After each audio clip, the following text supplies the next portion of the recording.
রাজ্য বিজেপি কার্যালয়ে অনুষ্ঠিত হল এক বিশেষ নির্বাচন কেন্দ্রিক বৈঠক। এই বৈঠকে আগন্তুক প্রধানমন্ত্রী নরেন্দ্র মোদীর অসম ভ্রমণ নিয়ে গুরুত্বপূর্ণ আলোচনা হয়। বৈঠকে উপস্থিত ছিলেন মুখ্যমন্ত্রী ড হিমন্ত বিশ্ব শর্মা, রাজ্যিক বিজেপি সভাপতি দিলীপ শইকিয়া, বিজেপির কেন্দ্রীয় নেতা বৈজন্ত জয় পাণ্ডা, মন্ত্রী পীয়ূষ হাজরিকা, পল্লব লোচন দাস সহ বহু দলীয় নেতৃবৃন্দ। মুখ্যমন্ত্রী ড হিমন্ত বিশ্ব শর্মা জানান, আগামী 14 ফেব্রুয়ারি প্রধানমন্ত্রী নরেন্দ্র মোদী অসমে আসছেন। প্রধানমন্ত্রী সেদিন গুয়াহাটি উত্তর গুয়াহাটি সংযোগী সেতুর উদ্বোধন করবেন।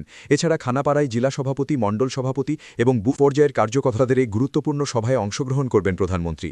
খানাপাড়াত ভারতীয় জনতা পার্টির জেলা সভাপতি, মণ্ডল সভাপতি, শক্তি কেন্দ্র প্রমুখ আৰু বুথৰ সভাপতি আৰু আন কাৰ্যকৰ্তাসকলক এখন দলীয় সভাত তেখেতে ভাষণ দিয়ে।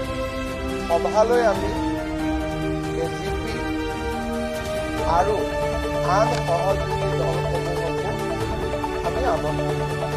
তাৰপিছত তেখেতে গুৱাহাটী বিমানবন্দৰৰ পৰা পোনে পোনে মৰাণলৈকে যাব।